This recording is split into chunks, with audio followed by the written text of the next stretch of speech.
It's Tuesday morning, it's day 814, I think. If you're new to watching, I do a video every single day what we're doing on the farm. Anyway, I'm gonna get these pallet forks, gonna move some chemical around, and then I'm gonna spray all the week today. Well, not all today, because I've got the bank manager coming later, but get as much done as I can.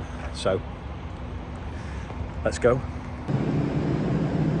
724, still got the mower on. I think the blades are getting a bit blunt. They need a swapping. There's only 3 on each rotor. And there's only 4 rotors, so not many. Just do this pallet over here, and then load the sprayer up with what I need. There's Sam on his way. Must be 8:59. Sorry, 7:59. What Sam's found in the skip? A nice hammer. Could ever have too many hammers. Just taking the tines off this, ready to put some new ones on.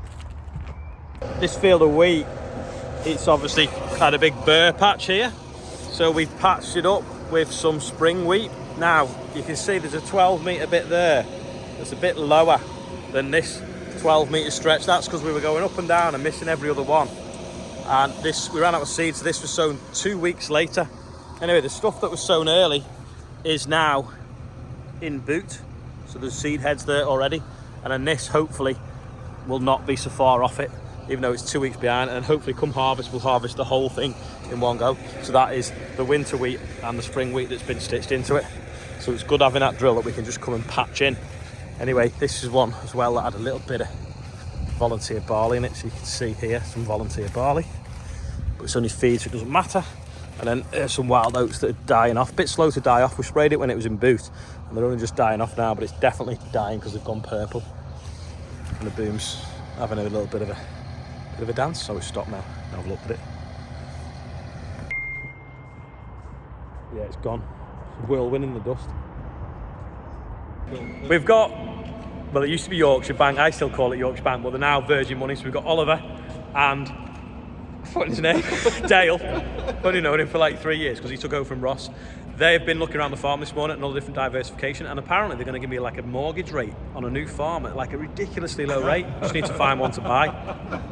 So what's been farmers' concerns at the moment? Yeah, cash flow's key at the moment, isn't it? Your own prices moving around, fuel prices high, fertiliser prices high, getting through to harvest. That's the difficult one. So you need a good bank to support you. That's what we're about. Yeah, we're all keen to support farmers and keen to get out and about as we have this morning. I thought I'd better give them a plug, being as how they probably own most of what I own, not me. I'm still paying the mortgage for the next sort of however many years. But yeah, it's great to have them out on farm, show them around so they understand what's going on, and then if I need them in the future, I know where they are. Luckily, these have just arrived from Cotton Eye So I've bribed the bank manager for better interest rates by giving him some.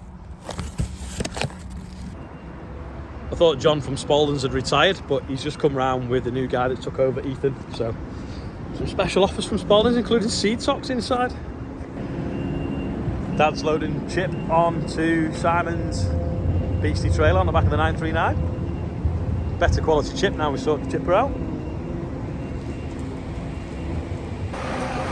Wagon here for oilseed rape. Garden here dropping green waste off.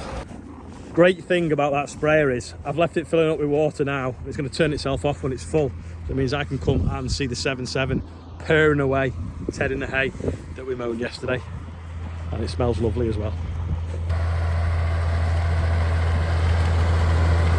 Andrew's got his new hat on.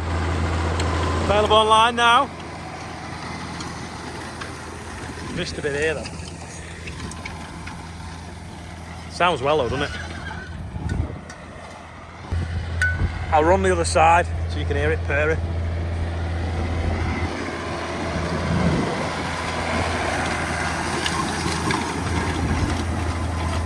Oh well, it's got that bit he missed and that bit. That'll do. Plenty of dust coming off it, so it must have dried a bit.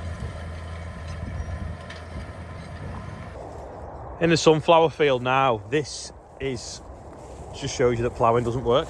So these are sunflowers, very small because they're getting swamped out by this, which I think is the chamomile, was it? Wildflowers coming up through the ploughing. Got some thistles as well here. And then we go up the hill a bit where the ground's a bit heavier, and it didn't used to be wildflowers. This was wildflowers. For a few years we only cropped it down to this sort of like ridge. Anyway, they've obviously taken over because they've never been sprayed properly. And then this is where we come up the hill now. So we've got sunflowers now growing, getting a bit bigger. I'm not just sure where they are compared to last year though, in sort of size wise, or when they're going to open. But at least you can see them sort of standing up above the weeds now, hopefully. So they should start to shade out the weeds underneath and thrive, hopefully. Fingers crossed. Letting Andrew out the field, it's a bit hard to see, even though we've put the hedges.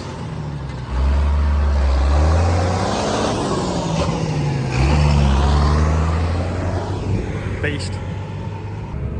It's a fancy plane coming into land. Looks I don't know, like Concorde shape. Anyway, this field of wheat looks pretty decent. In my favourite field of wheat, Phil's wheat next to looks amazing as well. The only thing wrong with this field now is it's the one with the view of the fertiliser factory. We'll just go around this bend, you'll see it better. But more importantly, through them trees is about 100 acres of wheat. This is about 30 odd, a bit more bills there. Anyway, long story short, there's 175 acres of wheat here that they'll only have to take the header off once for. There you go, there's the fertiliser factory doing absolutely nothing.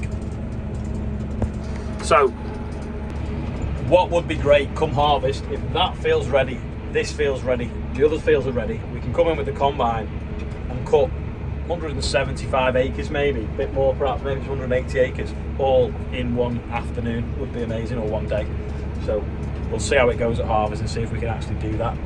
Just folded up now. I hope this field yields as good as it looks. And just look at that barley. I know we looked at it yesterday, but it's looking pretty right. Right, farmers watching, need your feedback on this. So at the moment now, the UK standard of wheat is to be sold at 15% moisture. Now, when it gets to most mills, they wet it to 16, 17 or whatever to process it easier, less dust if they're rolling it or processing it into flour. So there's a huge cost. So the cost of drying wheat from 24% to 23% is quite small. But the nearer you get to 15, the more expensive it gets. So drying wheat from 16% down to 15 is very costly, uses a lot of fuel and burns a lot of carbon and is a waste of time.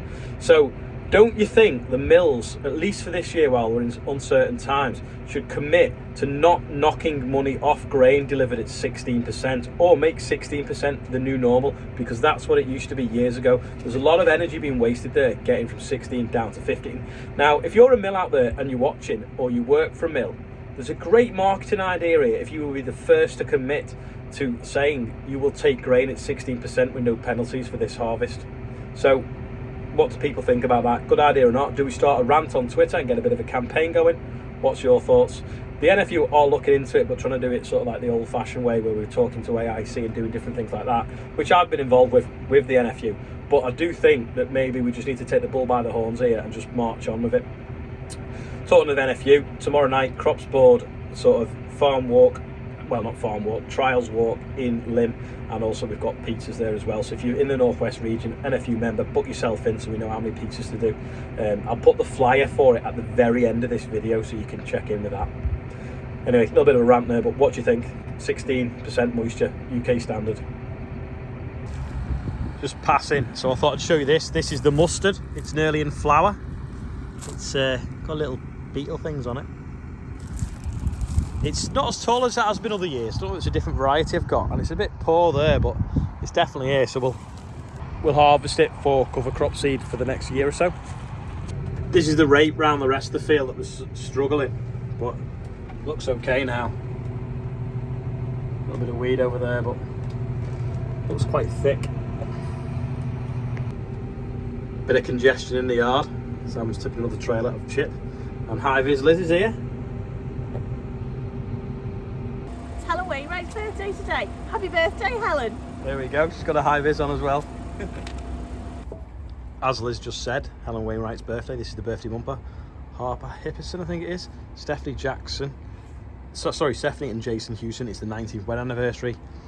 Matt Matthew Atkinson is also 8 today, and Archie Haywood's birthday as well. So happy birthday to everyone on there. And if you want to be on the birthday bumper, scan that with your phone off the screen, or screenshot it and then scan it out your gallery, or follow the link below this video. Chip is here now, filled up with diesel, rad blue, ready for tomorrow. New teeth on it, new guides, guard sorted that was bent, blown down, hopefully. Tommy on the Terex going past, hopefully ready to go tomorrow. That is all from me today. You've had an early video tonight because I am now going to a meeting in Lancaster, so I can go in, get a shower, get up there. So thanks for watching. Here's the flyer for tomorrow. Don't forget, book in very soon in the morning so we can make sure there's enough pizza. And I'll see you later.